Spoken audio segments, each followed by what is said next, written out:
Assalamualaikum warahmatullahi wabarakatuh. Alhamdulillah. Wassalatu wassalamu ala Rasulillah wa ala alihi wa ashabihi wa man wala. Segala puji bagi Allah. Salawat dan salam semoga tercurahkan untuk baginda Nabi kita Muhammad sallallahu alaihi wasallam, untuk keluarga beliau, untuk istri-istri beliau, untuk putra-putri beliau, dan untuk seluruh sahabat Nabi. Semoga Allah meridhai kita bersama mereka. Amma ba'd.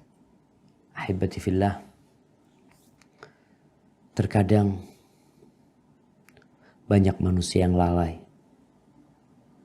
kalau perjalanan hidup dia akan berakhir.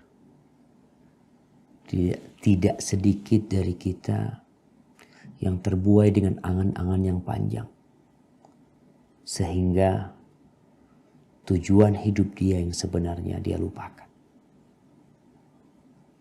Padahal kullu nafsin dha'iqatul maut. Setiap jiwa itu pasti merasakan kematian. Bagaimana caranya supaya kita bisa sadar akan hakikat kehidupan ini, agar kita tidak terbuai dengan angan-angan yang panjang, menumpuk harta, merajut mimpi, padahal kita tahu mimpi itu akan berakhir tatkala kita terjaga dari tidur kita. Ada banyak cara untuk melembutkan hati agar bisa mempersiapkan diri untuk menghadapi kematian. Yang pertama adalah dengan kajian seperti ini. Yang tema kajian kita pada pagi hari ini adalah berkaitan dengan detik-detik akhir hamba tatkala dia berpisah dengan kehidupan ini. Rasulullah sallallahu alaihi wasallam mengatakan, "Aksiru min dzikri hadzimil ladzat." Kalian perbanyak dari mengingat penghancur kelezatan. Qulna ya Rasulullah wa ma hadimul ladzat.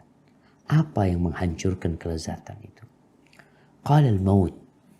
Kata Nabi SAW, kematian. Jadi ketika ada kajian yang berkaitan dengan kematian, mungkin sebagian orang bosan, jenuh, bahkan akan mengatakan temanya itu lagi. Apa nggak ada kajian yang lainnya? Apa nggak ada judul yang lainnya?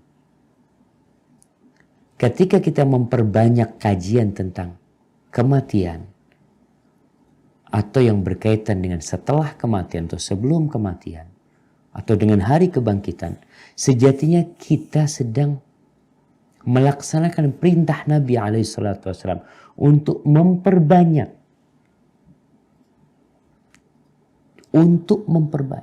Bukan biasa-biasa kajian tentang kematian.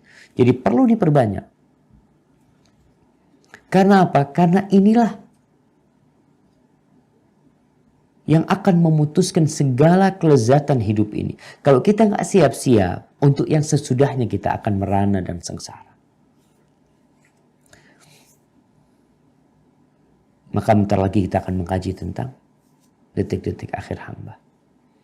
Yang kedua, yang membuat kita jadi sadar, jadi terjaga dari mimpi kita, adalah dengan mengunjungi orang-orang yang sakit dan orang-orang yang terkena bala. Datanglah ke rumah mereka. Lihat kondisi mereka. Duduk di sebelah mereka. Sehingga ketika itu engkau akan mensyukuri nikmat Allah yang Allah berikan kepadamu. Engkau mungkin akan menangis melihat kondisi dia. Disebutkan bahwasanya Rabi' ibn Abi Rashid, dia melewatin seorang laki-laki yang mungkin cacat, yang kena musibah. Lalu dia duduk memuji Allah dan menangis. Faqila lahu ma yubki. Apa yang membuatmu menangis?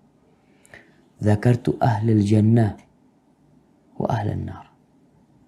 Fashabbahtu ahlal jannah bi ahlil afiyah wa ahlan nar bi ahlil bala fadzalika alladhi abkani. Aku mengingat penghuni surga dan penghuni neraka. Ya, penghuni surga itu seperti orang yang bahagia, yang senang, yang sehat. Penghuni neraka itu seperti orang yang sakit, yang penuh dengan cobaan. Tapi sejatinya kita tahu, kalau di dunia aja orang yang sakit, yang cacat, yang terkena musibah, itu susah hidupnya. Gimana kalau kita di neraka? Maka hendaklah kita, sebagaimana wasiat Rasul SAW untuk mengunjungi orang yang sakit. Bahkan itu hak saudara kita. Hakul muslim alil muslim sit. Hak muslim atas muslim lainnya ada 6. Salah satunya anta'udahu idza marid. Engkau membesuk dia ketika dia sakit. Bukan manfaat ziarah. Menziarahin orang sakit ini hanya untuk orang yang sakit. Sejatinya untuk kita yang pertama dan yang terakhir. Oke, kita hendak menghibur dia. Tapi kita sedang mempersiapkan diri kita. Bahwa kenikmatan yang kau sedang berada di atasnya, kesehatan, itu akan pergi dan hilang. Akan berganti dengan penyakit. Kenikmatan akan berganti dengan azab. Maka hendaklah kita datang membesuk orang-orang yang sakit. Orang terkena bencana, banjir, rumahnya hilang, gempa, rumahnya hancur berkeping-keping, tsunami, bukan 1 orang, bukan 2 orang, bukan 3 orang. Kadangkala 1 kota hilang dari muka bumi ini dengan segala kekayaan yang ada di dalamnya. Sehingga kita jadi sadar. Yang ketiga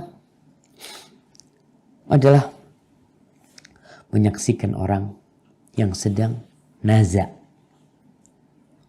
Orang yang mau mati. Itu juga melembutkan hati kita. Ketika ada saudara kita, kerabat kita ya, yang dikatakan naza, ya, seorang anak ketika dengar orang tuanya sudah ya di detik-detik terakhir, hendaklah dia berada di sampingnya, bukan malah kabur. Di situ ada pelajaran buat dia. Sampai diriwayatkan bahwasanya Hasan Basri atau yang lainnya membesuk orang yang sakit. Sakit yang kemudian dia meninggal dunia. Dia sedang sekarat. Hasan melihat bagaimana dahsyatnya sekarat. Dia bisa membayangkan bagaimana sakitnya orang yang sedang dicabut nyawa. Kemudian dia pergi ke rumahnya dalam kondisi wajah yang sudah berubah. Pucat. Keluarganya mengatakan, "At-ta'am yarhamukallah." Makannya udah siap. Silakan, kata dia. Ya ahla, alaikum bi ta'amikum wa syarib. Kalian silakan makan dan minum tuh. Minuman kalian, makan makanan kalian, minum. Fawallahi laqad ra'aitu masra'an la azalu a'malu lahu hatta alqa. Aku telah melihat, menyaksikan sebuah peristiwa kematian yang aku sedang beramal terus sampai berjumpa dengan. Karena itu pasti setiap yang bernyawa akan menghadapinya tanpa terkecuali. Kemudian yang keempat yang menyebabkan orang jadi ingat mati adalah mempersiapkan kafan. Boleh mempersiapkan kafan, boleh. Dalam hadis riwayat Imam Bukhari, dalam Sahih Bukhari, beliau membuat bab dengan judul Bab man ista'addal kafan fi zamanin Nabi SAW falam yunkar alaih. Bab tentang seorang yang mempersiapkan kafan di masa Nabi SAW dan tidak diingkari. Dan disebutkan bahwasanya Khabbab bin Ard ketika dia sedang sakit kemudian diobatin dengan sistem kai. Kemudian dia minta supaya kafannya dibawa. Ketika dia melihat kafan tersebut dia menangis. Kemudian Zainab bintu Jahsy radhiyallahu anha ketika dia sedang hendak meninggal dunia. Dia mengatakan, inni qad a'dadtu kafani. Aku sudah siapkan kafanku. Fa in ba'atha li Umar bin Khattab fatasaddaqu bih. Kalau Umar bin Khattab radhiyallahu anhu mengirimkan kafan buat aku, sudah sedekahkan dengan kafan tersebut. Artinya seorang ketika mempersiapkan kafan ya, untuk mengingat kematian, nggak apa-apa, diperbolehkan hal itu. Bukan hanya beli baju baru. Dan sejatinya nggak harus beli kain kafan seperti yang banyak kita lihat di negeri kita. Atau di mana-mana pun kafan, memang dianjurkan kafan itu berwarna putih. Tapi nggak harus warna putih. Kalau engkau punya rezeki, silahkan beli kafan. Simpan. Katakan kepada keluarganya, kalau aku meninggal dunia ini kafanku. Nggak usah beli. Aku sudah siapkan. Itu juga membuat kita jadi sadar akan kematian ini. Orang biasanya pakai baju yang mahal, yang bagus. Ingin dilihat orang dan dihormati. Harga bajunya 5 juta, 6 juta, 10 juta. Semuanya akan dilepas dan engkau hanya akan menggunakan kafan. Abu Bakar Siddiq radhiyallahu taala anhu ketika dia hendak meninggal dunia, dia berpesan, nanti aku dikafani dengan baju yang lama, dengan kain yang lama, jangan dengan kain yang baru. Kenapa? Ya orang yang hiduplah yang lebih layak untuk pakai baju baru. Sedangkan aku mau mati. Kain yang dipakaikan kepada aku itu kelak akan berlumur tanah. Mungkin jadi tempatnya darah, belatung. Kenapa harus pakai yang baru? Maka mempersiapkan kafan itu diperbolehkan. Kemudian yang kelima, memandikan jenazah. Melihat jenazah. Mensolatin jenazah. Itu juga akan membantu kita untuk mengingat kematian. Ketika antum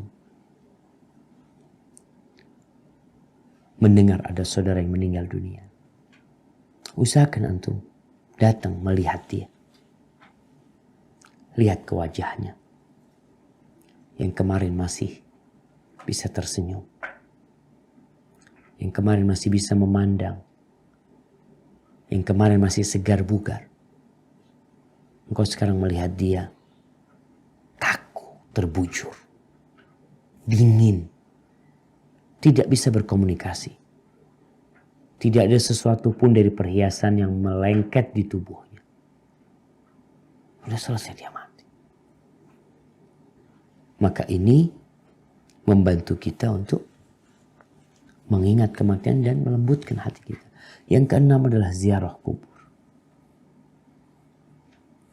Datang ke kuburan. Rasulullah SAW mengatakan, kuntu nahaitukum an ziyaratil kubur, ala fazuruha. Aku pernah melarang kalian ziarah kubur, kalian ziarahi kubur itu. Fa innaha tudzakkirul akhir wa turaqqiqul qalb. Ziarah kubur itu mengingatkan kepada akhirat, membuat hati ini jadi lembut. Dan masih banyak hal-hal lain yang membuat kita jadi lembut hatinya, sehingga kita bisa mempersiapkan diri untuk menghadapi kematian tersebut.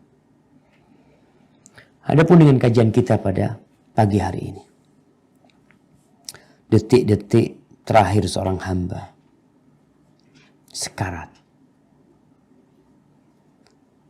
Ibnu Abi Dunya meriwayatkan bahwa Aisyah radhiyallahu taala anha, dia masuk membesuk ayahnya Abu Bakar radhiyallahu anhu fi maradi mauti, di sakit kematian dia, sakit yang berakhir dengan kematian.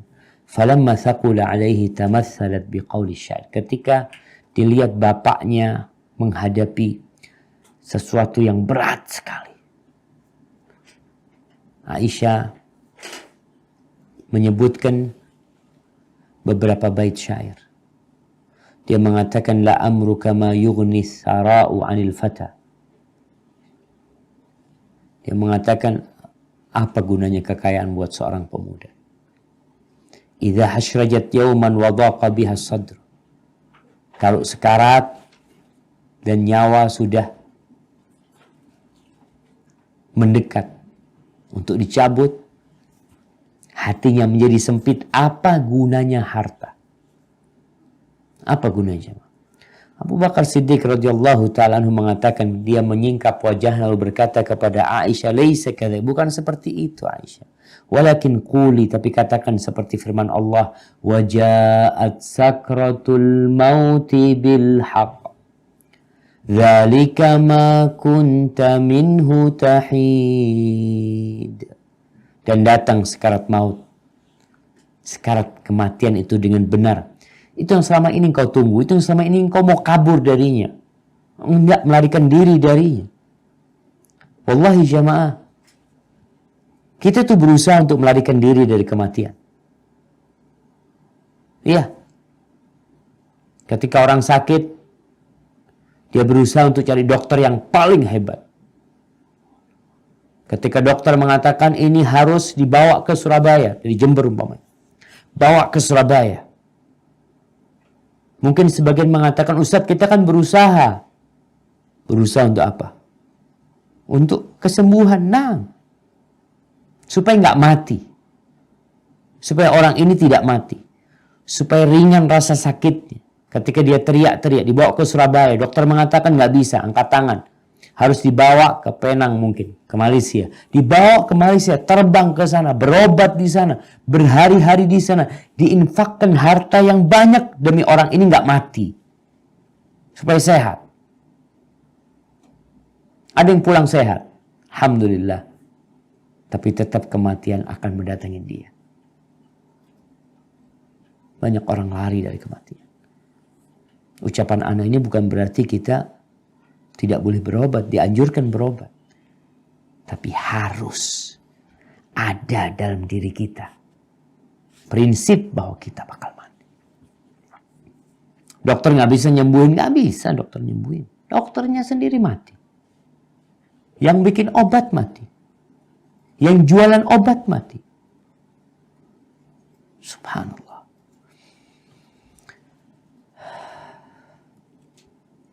Akhirnya orang mati itu ada dua tempat buat dia. Surga yang luasnya seluas langit dan bumi. Kenapa harus takut dari kematian? Kalau ternyata engkau itu ditawarin untuk pergi ke sebuah tempat yang lebih luas daripada rumahmu. Yang lebih indah daripada negerimu. Yang lebih nikmat daripada duniamu. Apa yang menyebabkan kau sedih? Oke, kalau memang harus melewatin kematian, kita akan lewatin kematian. Asalkan masuk surga. Sayangnya kalau nggak masuk surga. Kemana? Ke neraka. Na'udzubillah minan nar. Karena kita tahu hanya ada dua kelompok. Fariqun fil jannah wa fariqun fis sa'ir. Kelompok di surga dan kelompok neraka. Selesai, nggak ada kelompok yang lain. Kelompok yang bergembira, berbahagia memandang wajah Allah Azza wa Jalla, dan kelompok yang akan dibakar dalam api neraka. Sekarat adalah detik-detik terakhir hamba yang menakutkan, yang memilukan, yang menyakitkan. Apa yang dimaksud dengan sekarat sekarang? Karena Rasul sallallahu alaihi wasallam mengatakan, ala inna lil mauti la sakarat. Kematian itu ada sekaratnya. Kematian itu ada sekaratnya. Satu kepastian. Di mana semua akan mati. Dan yang pasti kematian itu ada sekaratnya. Apa yang dimaksud sekarat? Ar-Raghib Al-Asfahani mengatakan dalam kitab mufradatnya, as-sukru halatun ta'ridu bainal mar'i wa aqli. Sukr itu seperti mabuk, kondisi yang menghalangi manusia dari akalnya. Biasanya kalimat ini dipakai untuk minuman keras, tapi juga bisa digunakan untuk marah, orang yang mabuk cinta, orang yang kesakitan, orang yang ngantuk, orang yang pingsan karena sakit. Dan itu yang dimaksud dengan sekarat di sini.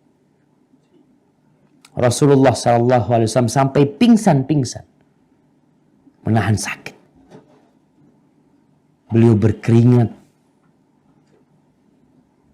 merasakan sakitnya. Seperti apa sih sakitnya sekarat?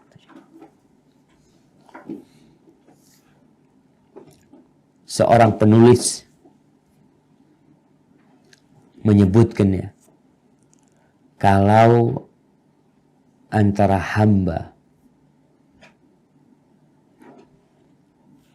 dan kenikmatan yang akan dia raih itu harus melalui sekarat, maka cukup itu menjadi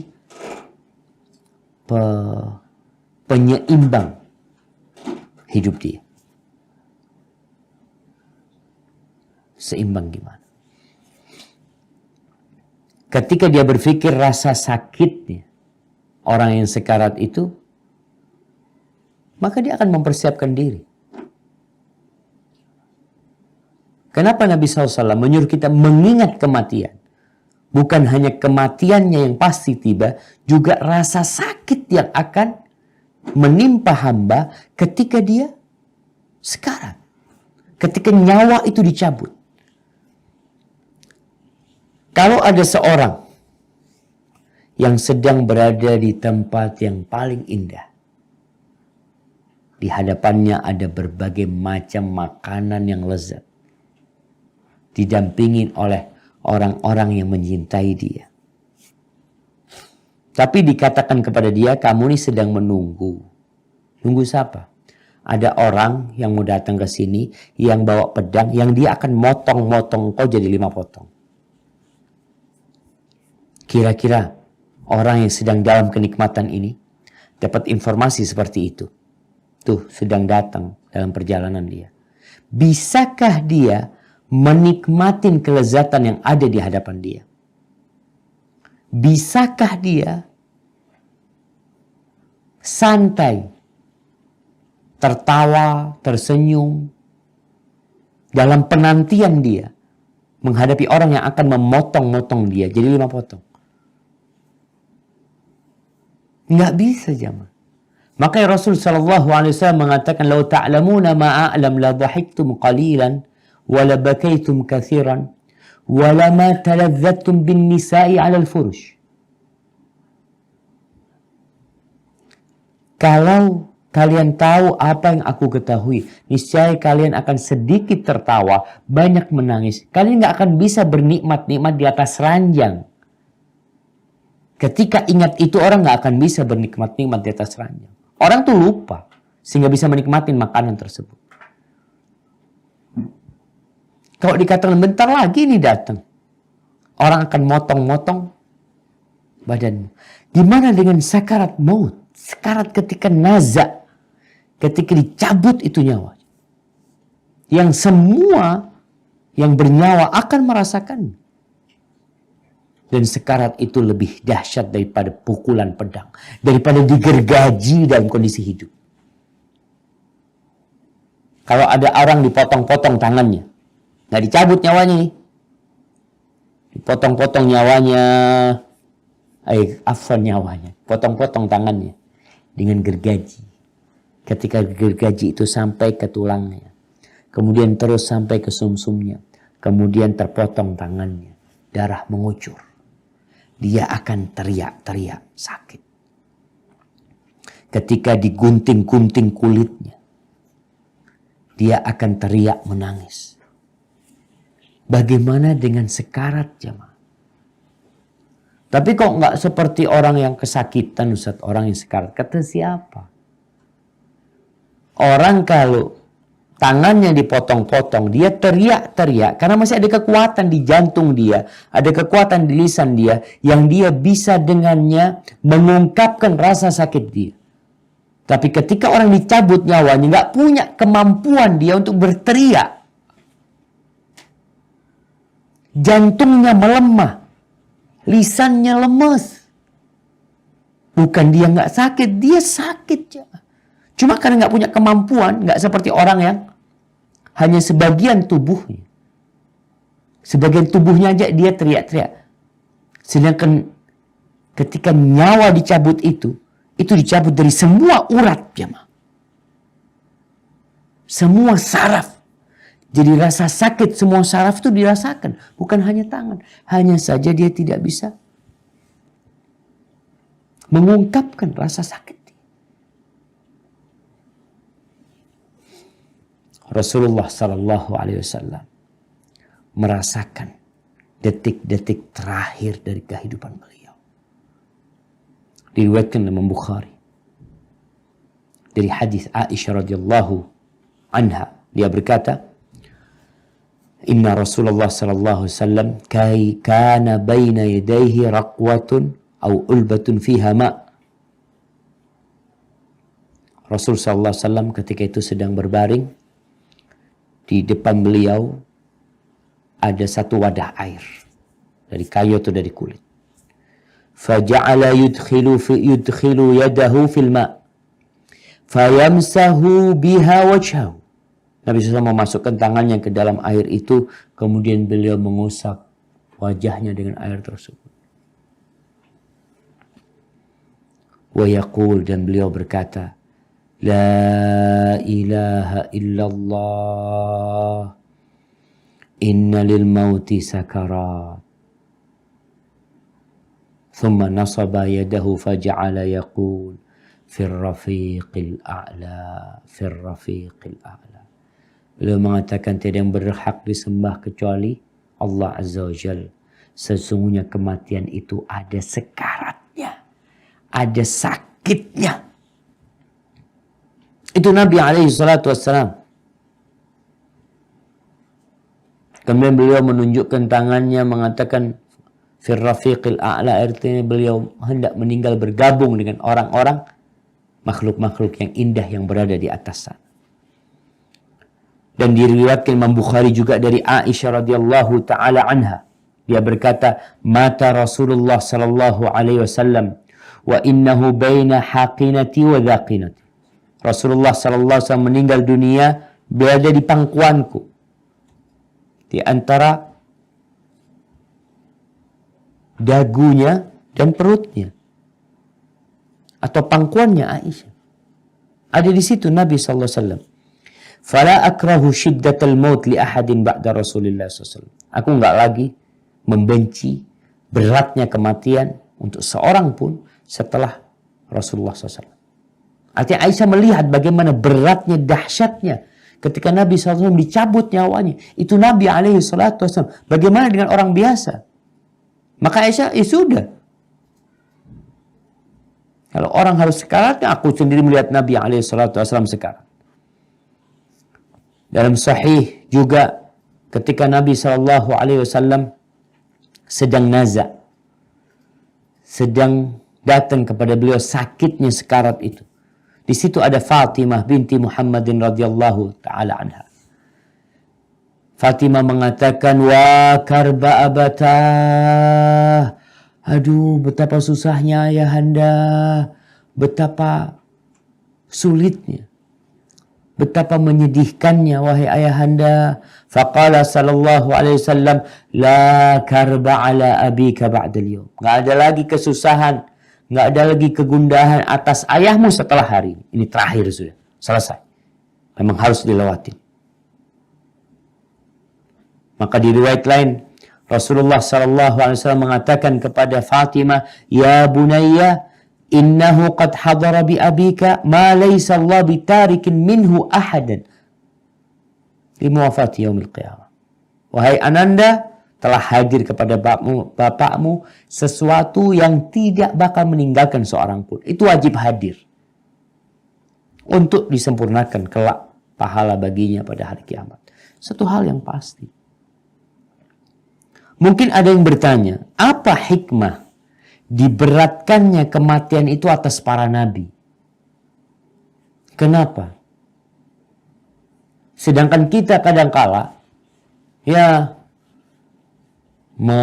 kalau melihat kondisi sebagian orang, apalagi dalam tontonan-tontonan di mana ada orang mati sambil tersenyum, ya, seakan-akan dia tidak sakit apa-apa. Orang-orang yang tidak beriman, kok kayaknya enak banget matinya. Santai banget.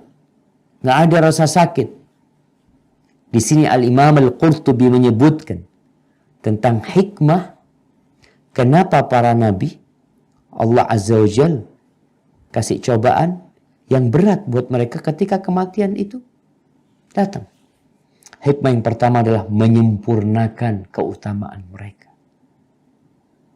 Ini tempat beramal. Dunia ini tempat beramal. Mengangkat derajat mereka. Dan sekarat yang menimpa para nabi itu bukan menunjukkan akan kurangnya kedudukan para nabi. Tidak. Dan itu bukan azab buat mereka. Bukan.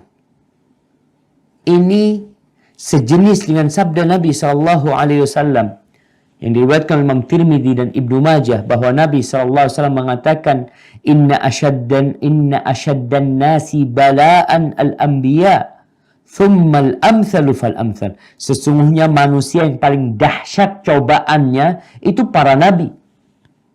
Bukan ana, bukan antum.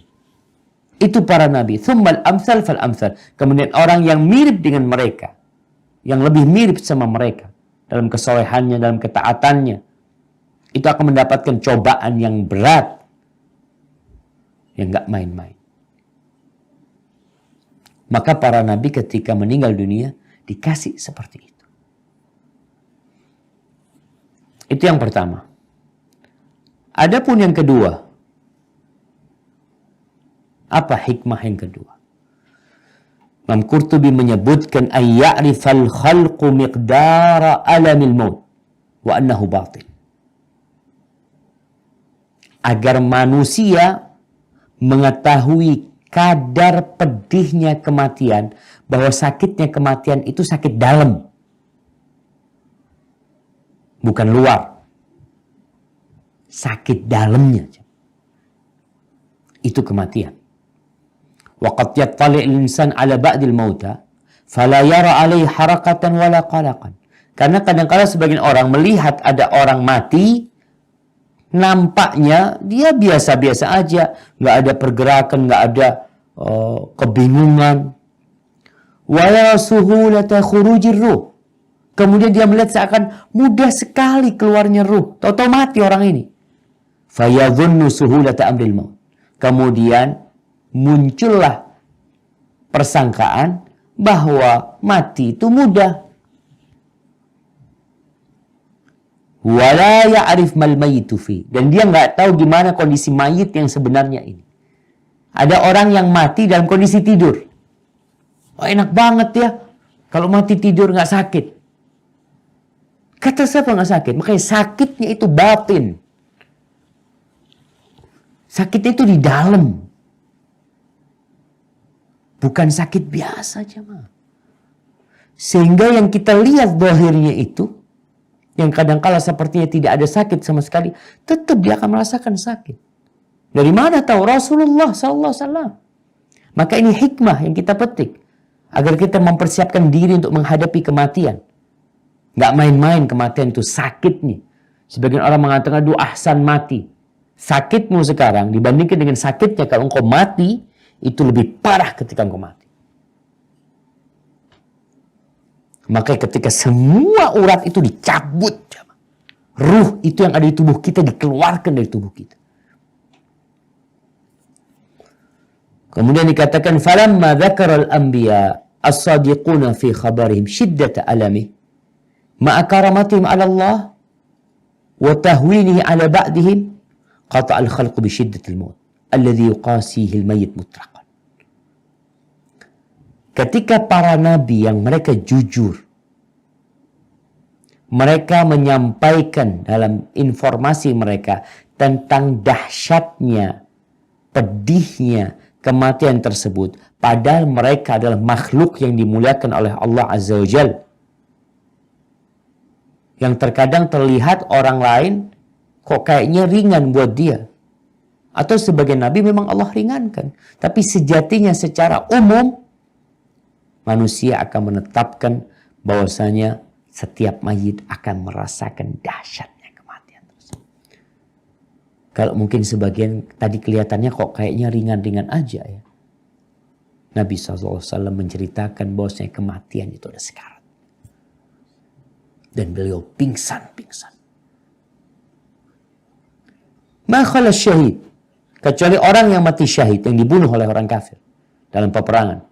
Fa innahu la yajid alam al-qatli illa kama yajid ahadukum alam massil qarsa.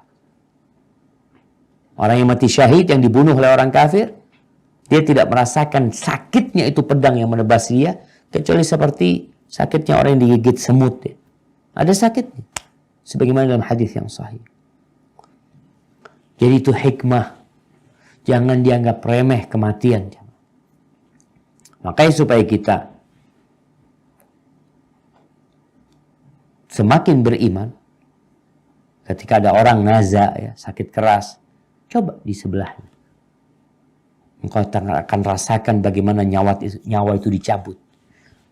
Dari kakinya kita mulai lihat mulai dingin.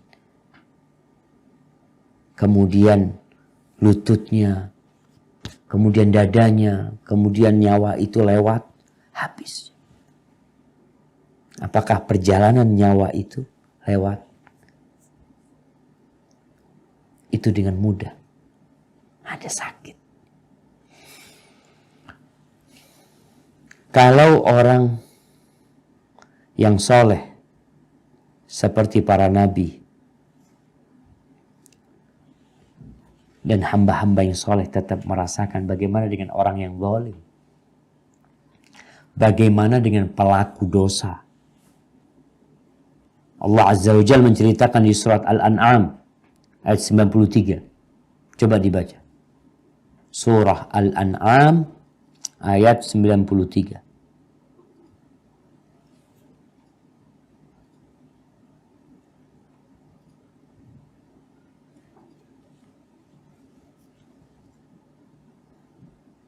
Nah, silakan.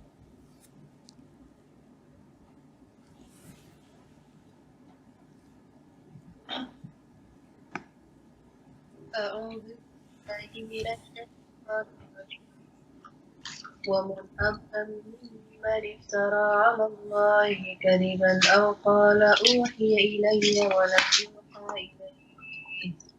ولم يوحى إليه شيء ومن قال سأنزل مثل ما أنزل الله ولو ترى إذ الظالمون في غمرات الموت والملائكة باسطوا أيديهم أخرجوا أنفسكم اليوم تجزون عذاب الهون بما كنتم تقولون على الله غير الحق وكنتم عن آياته تستكبرون. Siapakah yang lebih zalim daripada orang-orang yang mengada-adakan dusta terhadap Allah, atau yang berkata, telah diwahyukan kepadaku, padahal tidak diwahyukan sesuatu pun kepadanya. Dan orang yang berkata, aku akan menurunkan seperti apa yang diturunkan Allah. Alangkah ngerinya sekiranya engkau melihat pada waktu orang-orang zalim berada dalam kesakitan sakaratul maut, sedangkan para malaikat memukul dengan tangannya sambil berkata, keluarkanlah nyawamu.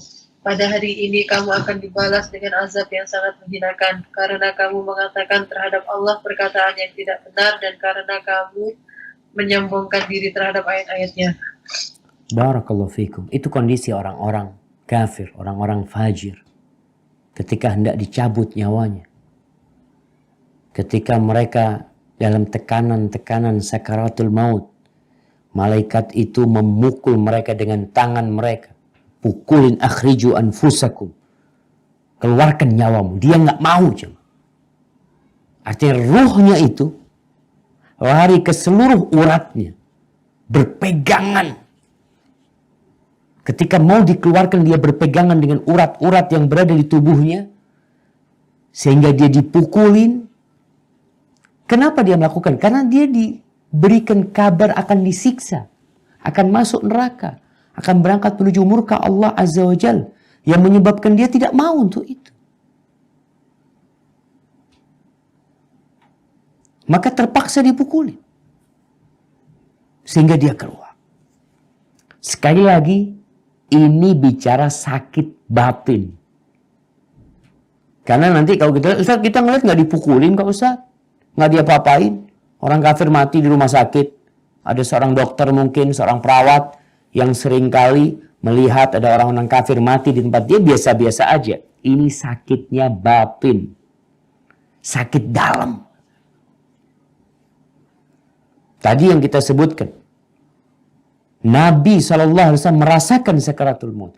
Padahal itu mudah. Seperti apa mudahnya? Rasulullah SAW menjelaskan bahwa seorang yang beriman ketika dicabut ruhnya itu, kata Rasul SAW, fatakhruju tasilu kama tasilul qatra min fi siqa. Seperti ceret, kita tahu ceret. Ketika ceret itu menuangkan air, keluar air itu dengan mudahnya dia keluar. Seperti itu keluarnya ruhnya orang yang beriman dan itu sakit.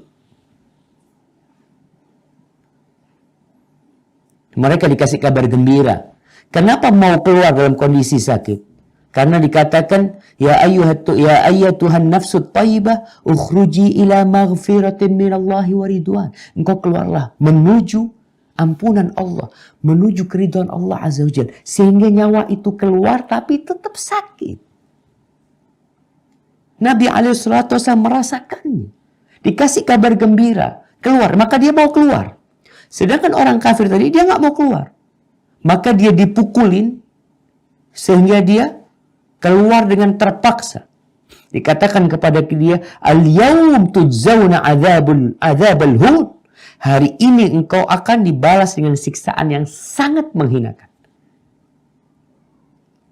Bima kuntum taquluna 'ala Allah ghairal haq. Disebabkan karena perkataanmu terhadap Allah yang tidak benar. Wa kuntum an ayatihi tastakbirun. Dan karena kesombongan kalian dengan ayat-ayat Allah. Jadi ketika dikatakan itu, nyawa itu bercerai-berai masuk ke dalam semua saraf yang ada di tubuh jemaah. Sehingga ditariknya itu dengan sangat menyakitkan. Ya, detik-detik kematian ini menyebabkan orang ingat dengan amal dia. Bahwasanya nggak cukup ternyata apa yang dia kumpulkan selama ini. Maka Allah menceritakan di surah Al-Mu'minun ayat 99 sampai 100. Coba dibaca.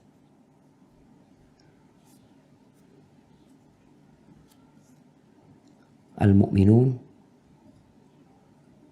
ayat 99 dan 100.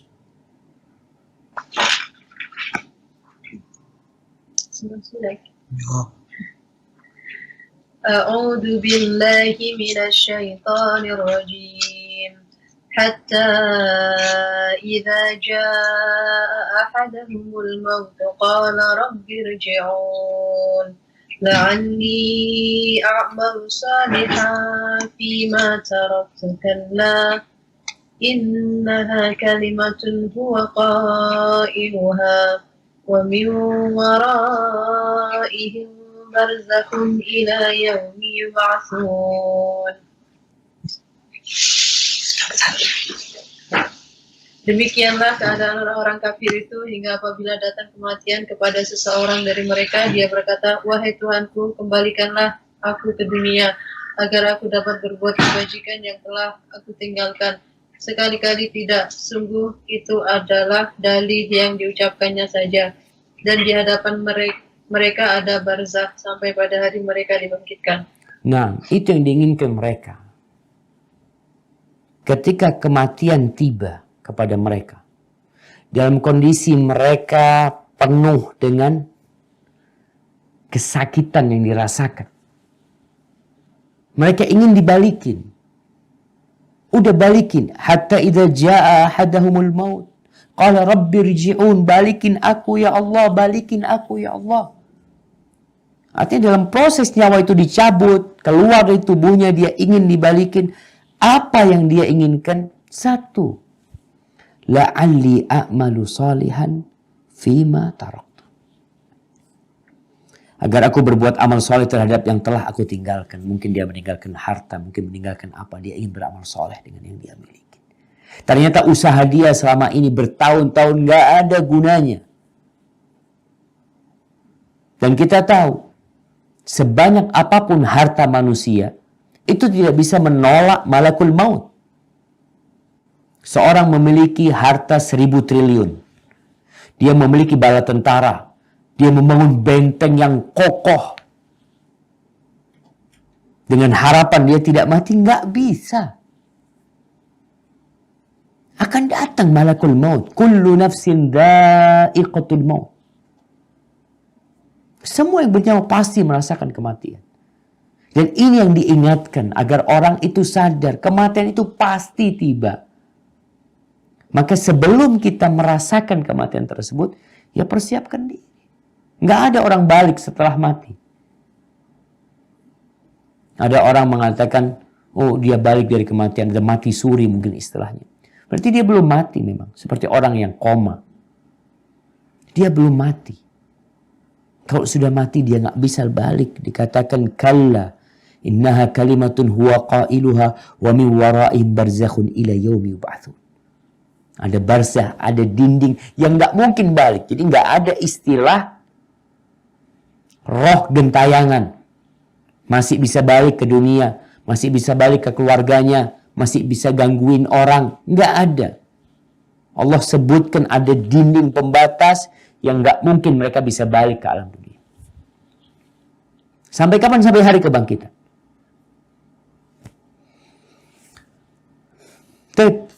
Setelah kita bisa menggambarkan sekaratnya Nabi SAW, sehingga nggak ada lagi orang yang kata Aisyah radhiyallahu ta'ala tadi yang kita sebutkan, dia nggak iri lah setelah melihat bagaimana Rasul SAW sakit, kemudian melihat kok ada orang yang kayaknya matinya mudah, matinya ringan. Nabi SAW seperti itu beratnya. Lalu ada orang yang matinya mudah, dia nggak iri sama orang itu. Karena sakitnya sakaratul maut ini. Sakit dalam. Dan makhluk yang paling dicintai Allah merasakan sakit. Terus apa perbedaan orang-orang yang bertakwa dengan orang-orang yang ahli maksiat dalam kematiannya? Ada orang maksiat, nih, habis minum tabrakan, mati. Nggak sholatnya apa mati dia tabrakan. Ada satu orang ahli ibadah, Masya Allah, sama tabrakan mati. Apakah mereka tidak merasakan sakaratul maut? Merasakan sakitnya nyawa itu dicabut, merasakan. Dan tidak sama tentunya orang yang beriman dengan orang yang tidak beriman. Sebagaimana tadi yang kita bacakan ayatnya. Sebagaimana hadis Rasul SAW, mukmin itu keluar nyawanya seperti air dari ceret, dari mulut ceret. Keluar. Mudah tapi sakit. Sedangkan orang kafir dipukulin agar nyawa itu keluar. Kemudian sekaratnya orang kafir atau pelaku dosa itu jadi azab buat dia. Sedangkan sekaratnya orang yang beriman, yang bertakwa kepada Allah, itu menjadi karunia Allah buat dia. Jadi nikmat dan rahmat. Kok bisa Ustaz? bagaimana sakit sekarat itu rahmat, nikmat, dan anugerah. Dari mana? Dari sudut pandang yang lain. Ketika seorang tahu dengan sekarat itu dosa-dosa dia diampuni. Ketika dia tahu dengan sekarat itu derajat dia diangkat. Bagaimana kelak pada hari kiamat orang-orang yang hidupnya senang di dunia, penuh dengan kesehatan, dengan kenikmatan, dengan kelezatan, tatkala melihat Allah bagi-bagi pahala buat orang-orang yang hidupnya penuh dengan bala, penuh dengan cobaan dalam kehidupan di dunia ini, ketika orang-orang yang hidupnya senang melihat hadiah yang Allah berikan kepada mereka. Dan kita tahu innama yuwaffas sabiruna ajrahum bighairi hisab. Mereka dikasih pahala tanpa perhitungan. Itu orang-orang yang senang hidupnya. Waddu au anna juludahum quridat bil maqar. Mereka ingin bagaimana kalau ketika hidup di dunia kulit mereka dipotong-potong dengan gunting itu, lima yarawna min thawabi ahli bala. Ketika melihat ternyata orang yang dapat bala itu pahalanya besar sekali. Maka tadi kita sampaikan bahwasanya sekarat buat orang yang beriman, kepedihan dan rasa sakit dia itu adalah anugerah Allah, rahmat Allah, dan nikmat. Dari sudut yang tadi kita sampaikan. Jamaah rahimakumullah, orang yang mati syahid akan diringankan sekarat mautnya. Sebagaimana diriwayatkan oleh Imam Tirmidzi dan Nasa'i dari hadis Abu Hurairah radhiyallahu anhu, anna Rasulullah sallallahu alaihi wasallam qala, "Asy-syahid la yajidu alam al-qatl illa kama yajidu ahadukum alam al-qarsa." Tadi yang diisyaratkan oleh Imam Qurtubi, bahwasanya orang yang mati syahid tidak akan merasakan pedihnya pembunuhan, pedihnya pedang atau dengan apa dia dibunuh, kecuali seperti bagaimana seorang di antara kalian mendapati sakitnya dicubit atau sakitnya digigit oleh semut. Jamaah rahimakumullah, setelah mendengar itu, apa yang perlu kita lakukan? Apa yang perlu kita persiapkan? Kalau bicara kematian gak usah tanya kapan mati. Pasti. Ajal manusia juga sudah ditentukan. Gak bisa bertambah, gak bisa berkurang. Ketika datang waktunya, dokter gak berguna. Orang tua gak berguna. Anak gak berguna. Harta gak berguna. Maka persiapkan dirimu. Kata Rasul sallallahu alaihi wasallam, yatba'ul mayyit thalath. Yang mengikuti mayit ketika meninggal dunia ada 3 hal. Yang mengantarkannya ke kuburan ada 3 hal. Ahluhu wa maluhu wa amaluhu. Yang pertama adalah ahluhu, keluarga dia. Yang kedua adalah harta dia. Dan yang ketiga adalah amal dia. Yang 2 akan balik. Nih teman-teman yang bekerja ngumpulin harta demi untuk anak-anaknya, nanti akan balik. Harta dan anak-anaknya gak ada yang mau tinggal sama kita. Tinggal amal kita. Maka adalah kita mempersiapkan diri untuk menghadapi detik-detik terakhir hamba yang semua akan merasakannya. Maka mohonlah kepada Allah Azza wa Jalla agar dimudahkan sekarat kita. Dimudahkan sekarat kita. Sehingga dimudahkan sekarat kita dan kita dimasukkan ke surga Allah Azza wa Jalla. Hadza wallahu a'lam bishawab. Itu yang bisa kita kaji pada kesempatan kali ini. Mungkin kita masuk ke sesi tanya jawab. Barakallahu fiikum. Nah, silahkan. Assalamualaikum Ustaz. Waalaikumsalam warahmatullahi wabarakatuh. Ini ada 3 pertanyaan Ustaz. Masya Allah. Yang pertama, apakah ada tanda-tanda kematian bagi seseorang itu Ustaz? Maksudnya dia tahu kalau adakah orang yang bisa tahu kalau rasanya dia itu sudah mungkin meninggal gitu. Yang kedua, bolehkah kita berkurban atas nama orang tua yang sudah meninggal?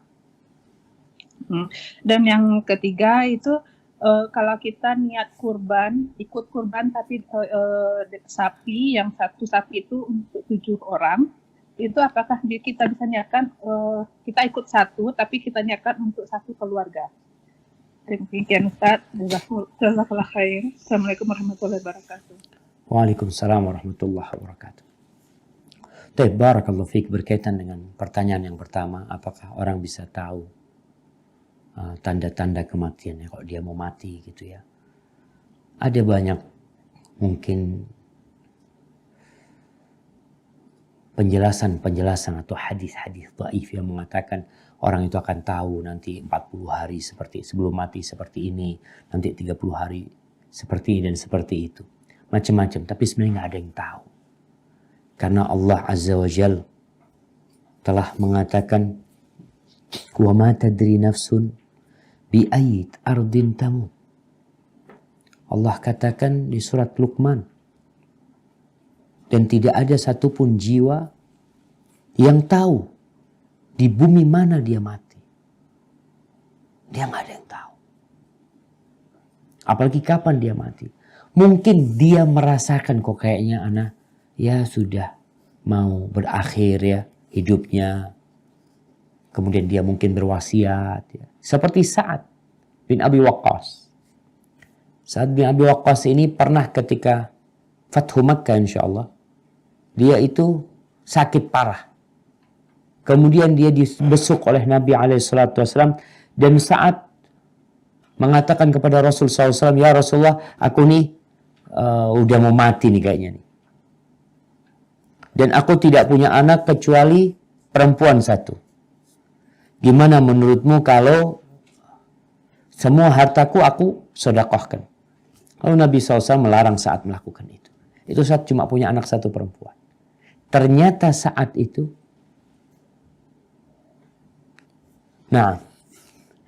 ternyata Sa'ad bin Abi Waqqas radhiyallahu ta'ala anhu hidup setelah itu sampai memiliki 17 anak.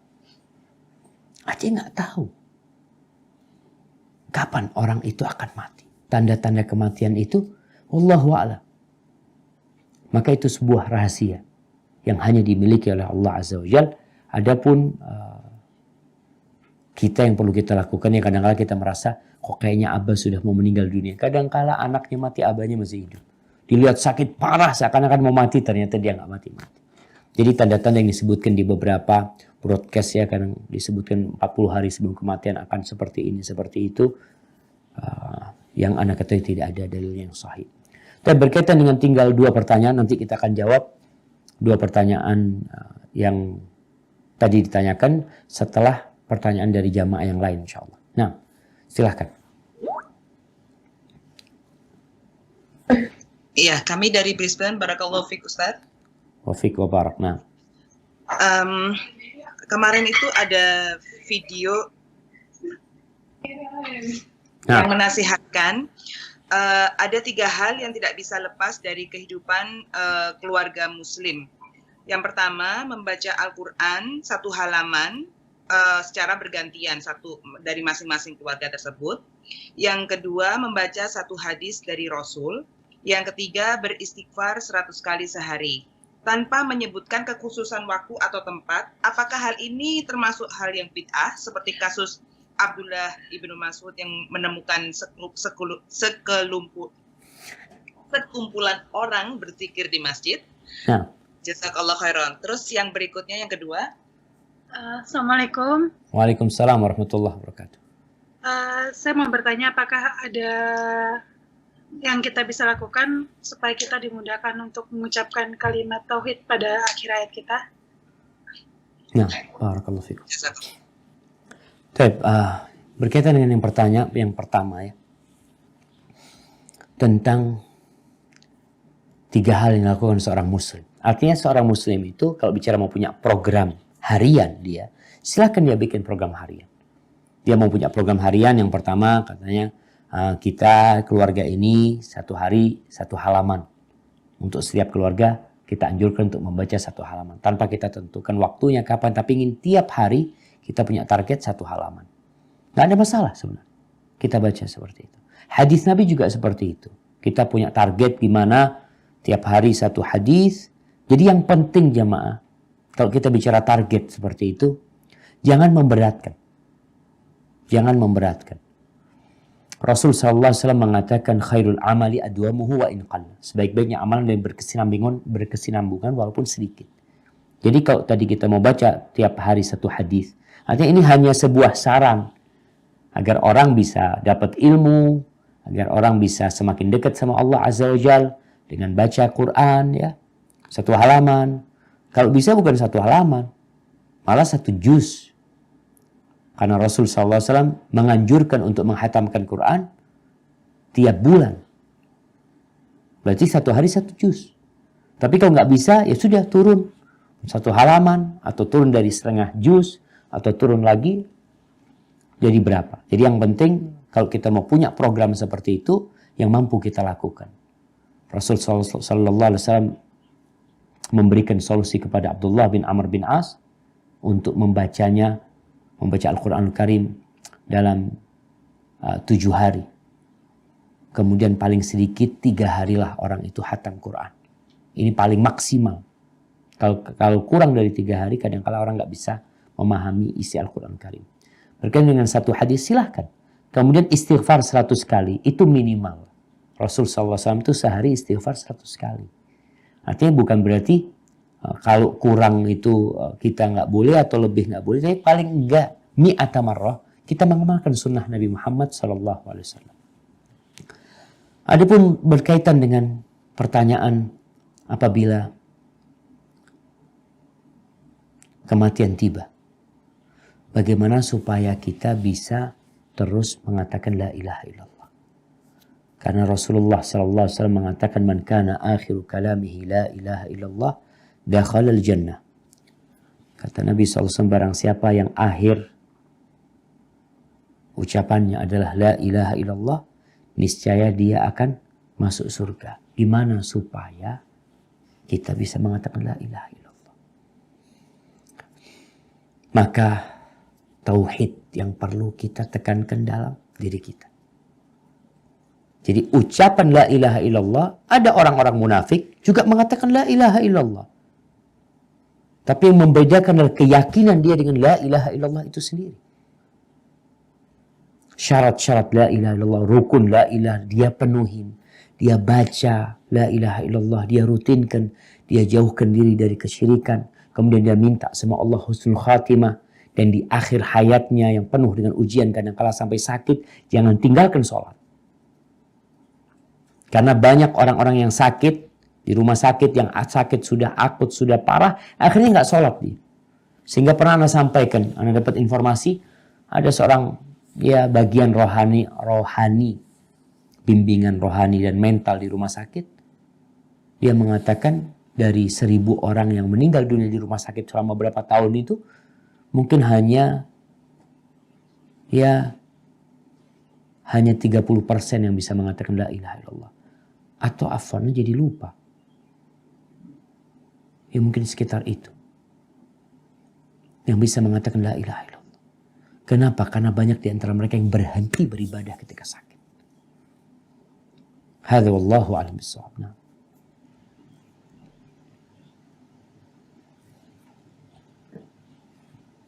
Assalamualaikum warahmatullahi wabarakatuh, Ustaz. Waalaikumsalam warahmatullah. Saya ada satu pertanyaan.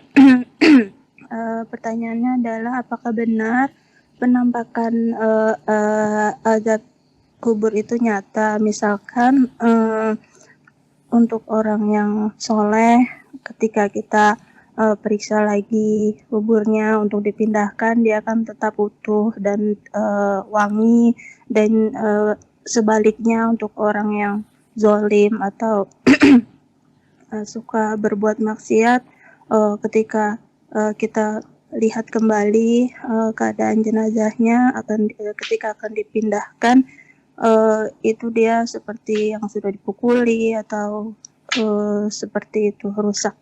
Jazakallah khair. Barakallahu fiik. Nah, pertanyaan yang menarik jemaah berkaitan dengan azab kubur ini. Yang pertama, bicara azab kubur ini, azab yang berada di alam barzakh. Azab yang berada di alam barzakh. Bukan azab dunia. Akan tetapi para ulama rahimahullah ta'ala menyebutkan, bisa jadi Allah Azza wa Jal menampakkan sesekali kepada masyarakat yang ada di sana untuk memberikan pelajaran kepada mereka. Sesekali, sekehendaknya Allah Azza wa Jal. Karena hukum asalnya azab kubur itu azab di alam barzakh. Jadi kalau nanti umpamanya melihat ada jasadnya orang kafir, dilihat, oh kok masih utuh gitu ya. Ketika dia udah meninggal, oh berarti orang ini nikmat. Bukan. Sebagaimana apabila melihat jasadnya orang yang alim, umpamanya tahu-tahu sudah habis, jadi tanah seperti itu. Maka itu hukum asalnya seperti itu. Jadi hukum asalnya memang tanah ini memakan bangkai manusia. Allah mengharamkan tanah itu untuk memakan jasad para nabi. Kalaupun ada orang-orang yang hafal Al-Quran umpamanya, jasadnya utuh, ya Allah menunjukkan hal itu. Nanti ada jasadnya para sahabat yang tidak utuh. Oh berarti yang sahabat ini tidak baik, ini lebih baik. Tidak seperti itu ukurannya. Jadi kalau Allah menampakkan kenikmatan tadi sesekali kepada masyarakat yang ada di sana, atau azab yang Allah tampakkan sebagaimana diceritakan, ada yang ketika dibongkar kuburannya, tahu-tahu sudah panas tubuhnya. Bisa jadi Allah tampakkan hal itu. Tapi hukum asalnya azab kubur itu adalah azab alam barzakh, azab di alam yang berbeda dengan kita. Kalaupun Allah ingin menampakkannya untuk memberikan pelajaran kepada umat manusia, mungkin sepanjang sejarah pernah terjadi itu. Hadza wallahu a'lam bissawab.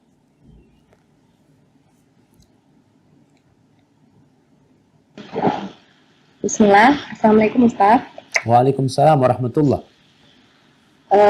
Untuk meringankan beban di akhirat nanti, bolehkah kita bersedekah atas nama orang yang pernah kita gibahi atau zolimi? Yang satu lagi, apakah ada doa atau bacaan dari Al-Quran untuk orang tua yang sedang koma, Ustaz? Apakah boleh diruqyah? Nah, barakallahu fiik ya. Berkaitan dengan pertanyaan pertama, ada dua pertanyaan. Bersedekah buat orang yang kita zalimi.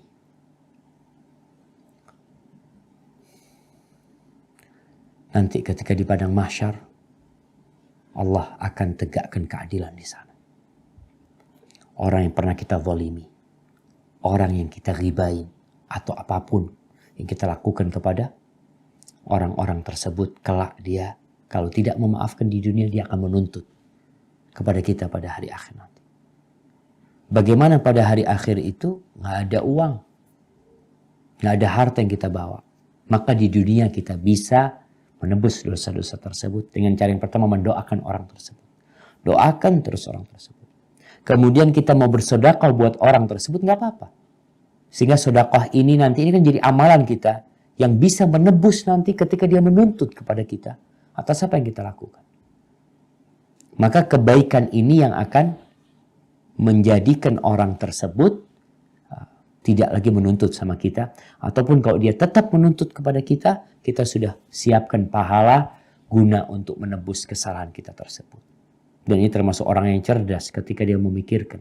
Ada orang-orang yang dia zalimi kemudian dia tidak memaafkan. Kemudian di sini dia beramal untuk mempersiapkan diri ketika dia menuntut nantinya. Jangan sampai dia bangkrut. Jangan sampai dia bangkrut. Maka doa kita buat orang tersebut atau amal soleh kita dengan sedekah untuk orang tersebut semoga bisa meringankan tuntutan dia kelak pada hari kiamat. Adapun pertanyaan yang kedua berkaitan dengan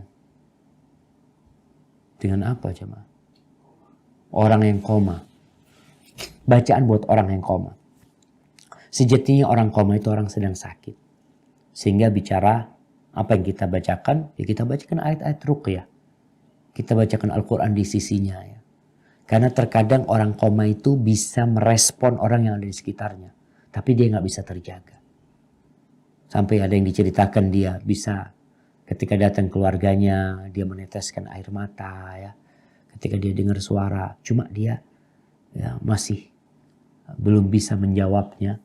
Maka tugas kita adalah membantu dia dengan cara mengobatin dia dengan pengobatan yang ada dan pengobatan dengan cara ruqyah syar'iyah. Kita bacakan ayat kursi, kita bacakan surat Yasin, kita bacakan Al-Baqarah, bacakan ayat-ayat Allah kepada dia sambil ditiup setelah itu ya. Semoga itu meringankan dia dan dia bisa sembuh dari komanya. Barakallahu fikum.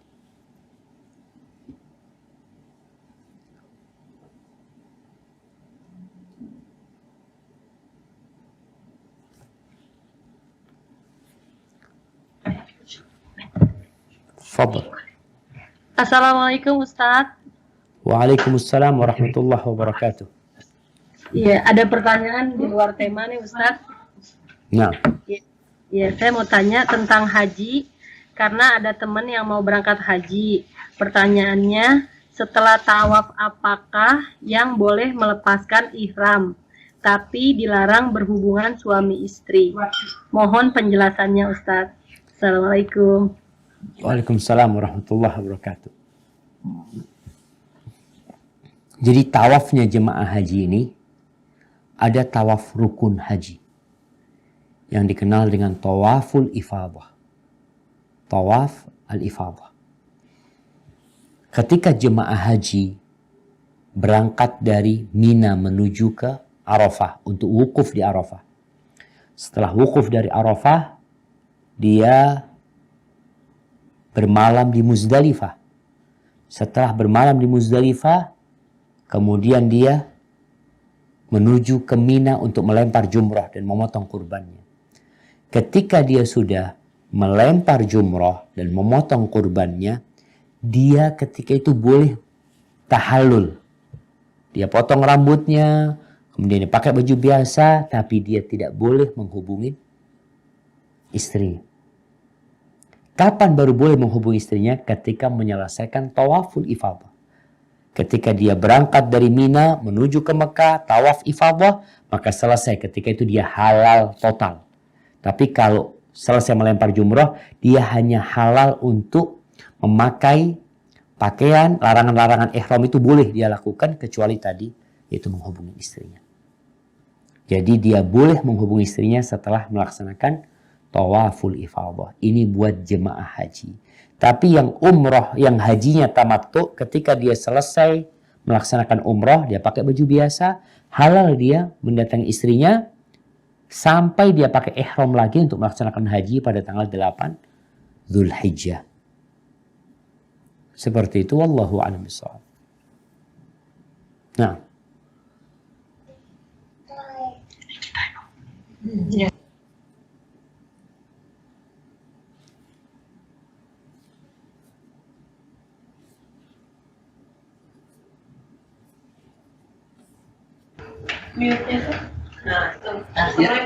Assalamualaikum warahmatullahi wabarakatuh, Ustaz. Waalaikumsalam warahmatullahi wabarakatuh. Pertanyaannya ingin dijabarkan yang mengenai bacaan Al-Quran ketika di liang kubur dan ketika malaikat mungkar dan nakir mendatangi, lalu ada bacaan Al-Quran kita menyerupai manusia. Tolong dijabarkan Ustadz, bagaimana kalau yang baca Al-Qurannya itu terbata-bata misalnya? Dan juga bagaimana yang membaca Al-Qurannya itu yang tidak istiqomah dan istiqomah? Terima kasih Ustadz. Barakallahu fiik. Nah. Satu lagi. Ya. Ustadz, Assalamualaikum. Waalaikumsalam warahmatullahi. Kalau misalnya kita salah sama orang, kita udah minta maaf 3 kali, terus abis gitu nggak dimaafin, terus nanti kita udah minta maaf, itu nanti di akhirat dituntut. Hah? Hah? Hah, masa? Oh, enggak, kalau misalnya nggak dimaafin gitu loh Ustaz. Iya, nah, kalau nggak dimaafin dituntut. Iya. Satu lagi. Udah 2 nih, kan mau jawab dulu. Baik, yang pertama berkaitan dengan bacaan Quran seorang hamba itu akan memberikan syafaat. Bahkan Rasul sallallahu alaihi wasallam mengatakan 30 ayat tunji sahibaha min azabil qabr. Ada 30 ayat yang bisa menyelamatkan orang itu dari azab kubur. 30 ayat itu surat apa jemaah? Gak kedengaran. 30 ayat itu surat apa? Nah, kok nggak ada suara?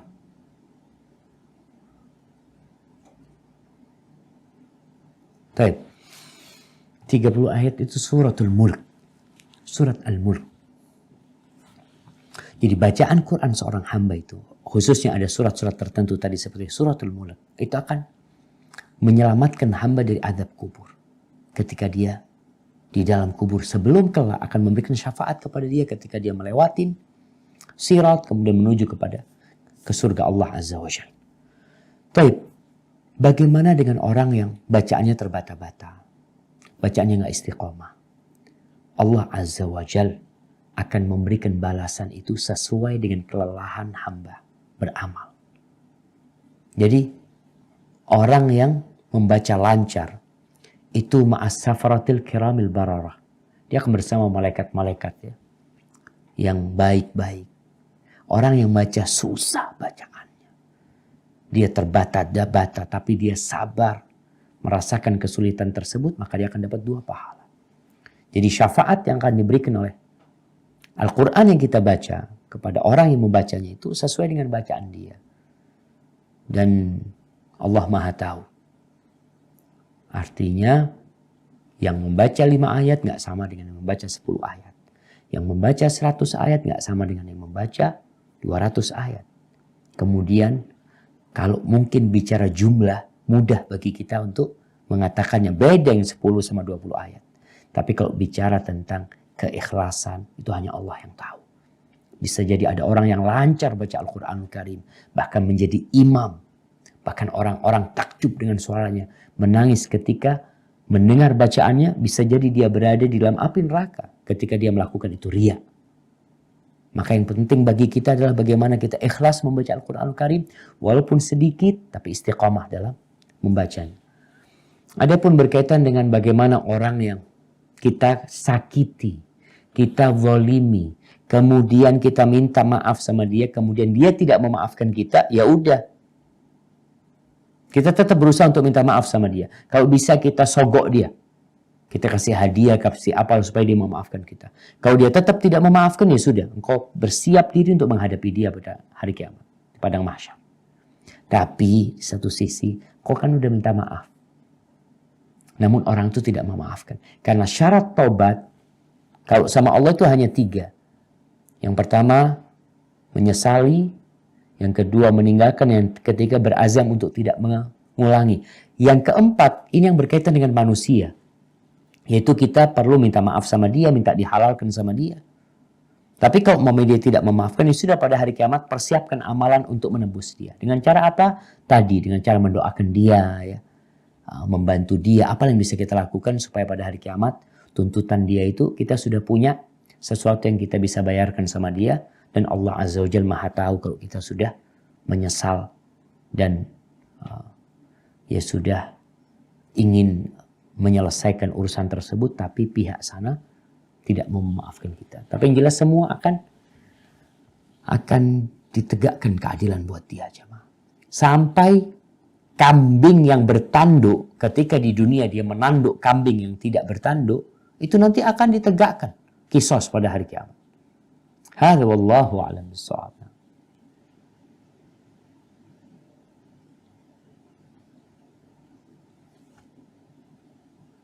Nah.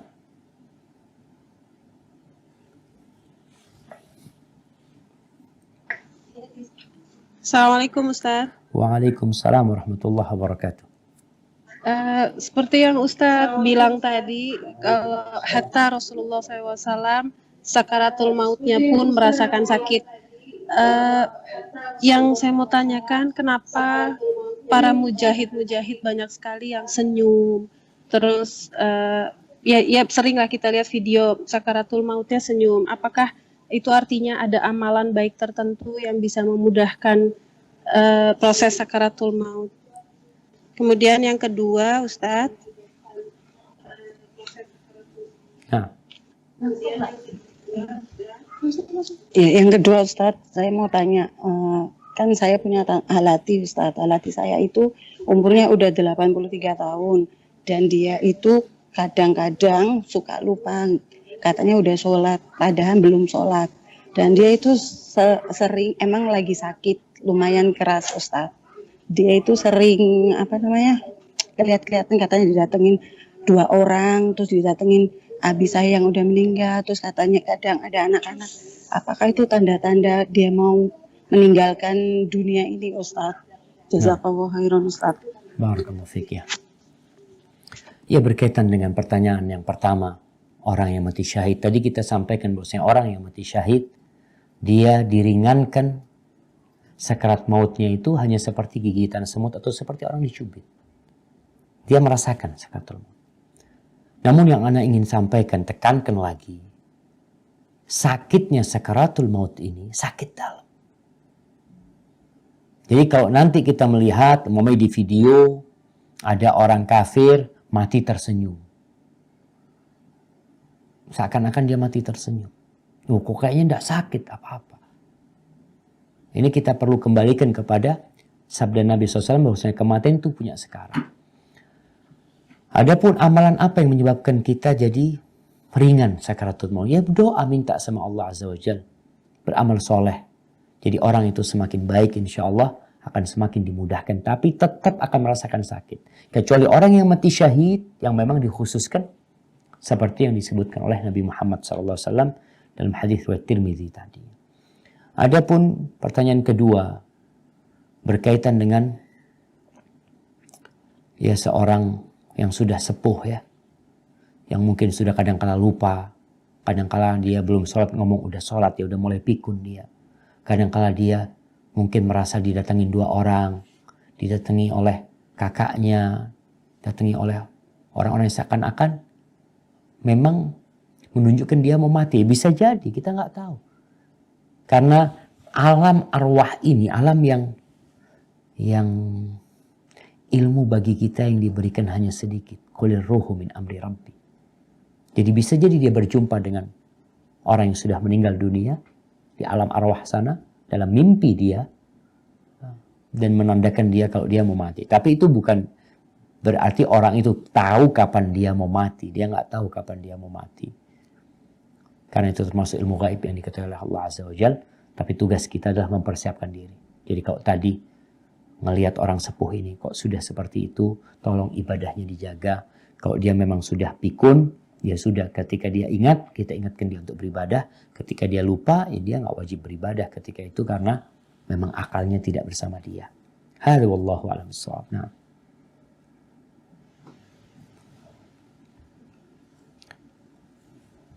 Tafadhal.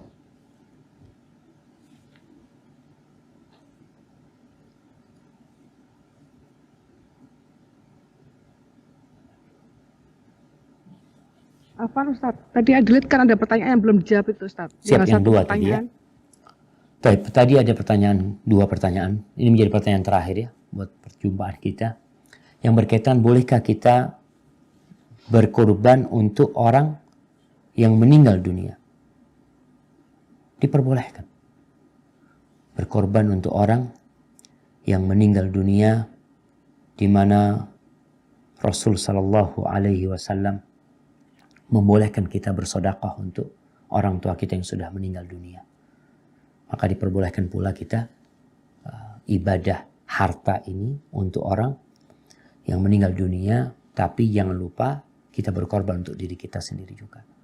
Adapun pertanyaan yang terakhir yang berkaitan dengan 1/7 sapi, apakah boleh untuk satu keluarga? Mamanya ana ikut patungan 1/7, ana 2,5 juta buat ana dan keluarga ana. Boleh nggak seperti itu? Boleh. Walaupun ada sebagian ulama yang tawakuf ya, boleh apa enggak. Syekh bin Baz rahimahullah ta'ala mengatakan sejatinya Nabi SAW membolehkan 1 ekor kambing untuk 1 orang dan keluarganya. Karena 1 orang dan keluarganya ini seperti satu. Sehingga 1 bagian itu ya seperti satu sama mereka. Jadi bukan berarti kalau 1/7 kambing sapi ini buat 1 orang sama keluarga, jadi bukan 7 orang. Akhirnya banyak orang yang berkorban. Tidak. Karena anggapannya kepala keluarga dengan keluarganya itu satu. Sehingga mencukupi, kita bicara mencukupi. Artinya ya cukup kalau dia ikut patungan 1 ekor sapi dan itu untuk dia dan keluarganya cukup. Tapi kalau dia mau tiap keluarga 1 orang, 1 bagian, boleh buat dia. Kembali kepada kemampuan kita. Hadza wallahu a'lam bissawab. Itu yang bisa kita kaji pada kesempatan kali ini. Apabila benar itu dari Allah Azza wa Jalla, kalau ada yang salah dan kurang berkenan itu dari diri anak pribadi, Allah dan Rasul yang terbebaskan dari kesalahan itu. Sampai berjumpa kembali. Semoga senantiasa dalam lindungan ilahi.